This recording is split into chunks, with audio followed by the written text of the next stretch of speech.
Right, first of all, apologies for the blatant copycatting of Zabila's tips and tricks videos. It's just a format I'm familiar with and hopefully you are with too.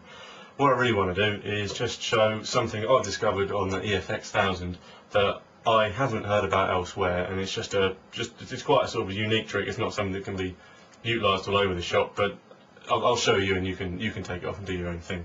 I'll just explain by going over some old ground first. Obviously the signal from my CDJ goes into this side first and out to that side as designated by this switch up here.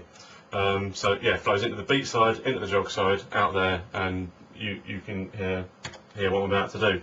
I'll demonstrate by doing 8-beat feedback loop, as you're all probably familiar with. So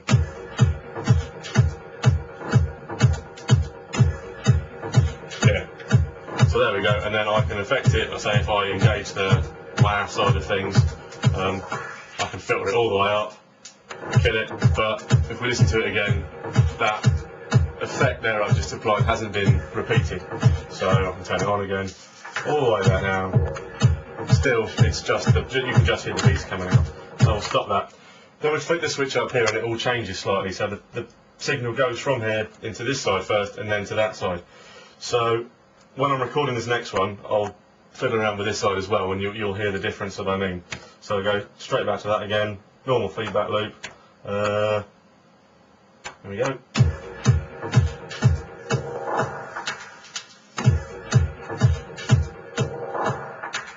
I'm doing nothing and you can still hear the effect. That's because it's in there now. The signal I've sent from this to there via that side, so it's all going on in there. Nothing is being passed back out into this side and back into the mixer. So there it goes. I can fiddle around with this as much as I like. It won't affect anything. I'll put it on vocoder. Absolutely nothing. So to utilise that effect, what I'm going to do is take this track here and cut out just sort of about 1.5 minutes of the first half of the track that, well, no, I feel, well, to be brutally honest, I just want to demonstrate this effect. So I'm just going to, I'll show you what I'm doing now whilst turning the volume down every now and again and explain what I'm doing. And then I'll do it again, but not talk, and feed some quality audio into the camcorder so you can hear exactly what's going on without my jabbering away in your ear. So yeah, we'll start the track off, and it's in the middle of sort of the first breakdown of the track.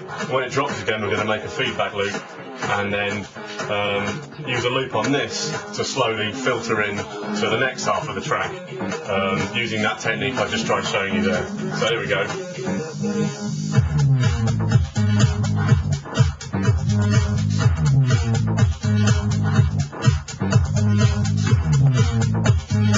So there we have just a feedback loop there, one that I just demonstrated of the track.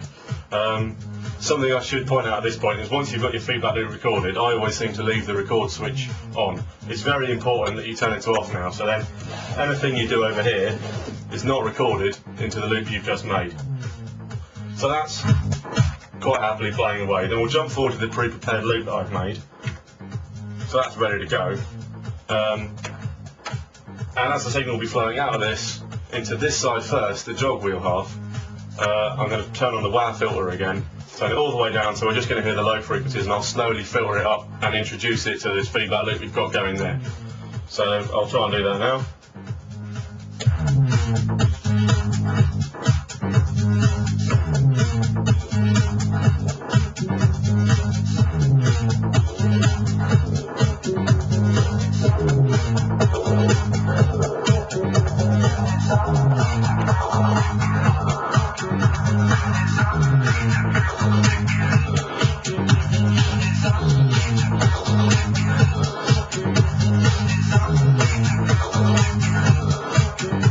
Right, so now I've totally killed the filter effect that I had going, so we've got the feedback loop and the track loop there playing away. There's a slight mismatch in pitch there, there's nothing that I can't sort out by a quick drag of the pitch wheel.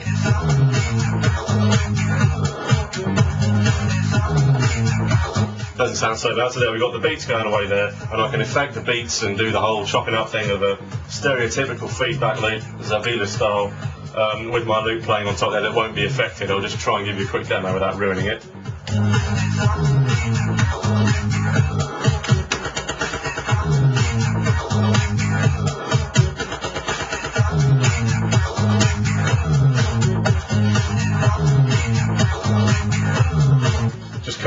feedback loop back down to 4, so we've got rid of all the little mincing around I've just done.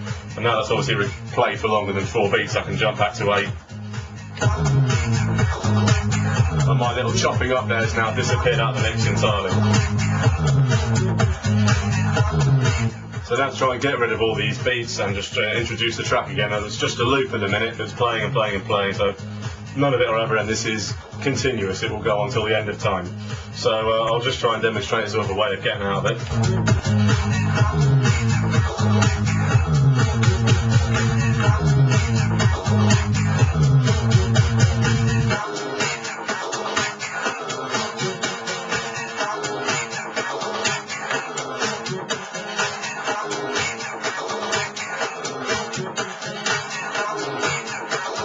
So yeah, what I've just done there is just do more mincing around, chopping up of stuff, and then just on the end of the 8 beats, I've killed the highs and released the loop. So now we've got the track playing alongside the feedback loop again of the beats, but it's without the bass this time, so it's all sounding as it should. Now, at the end of the breakdown's coming up, so I still need to get rid of these beats. I'll do that by winding the character knob up on the echo setting. It just gently degrades into kind of a gentle hiss.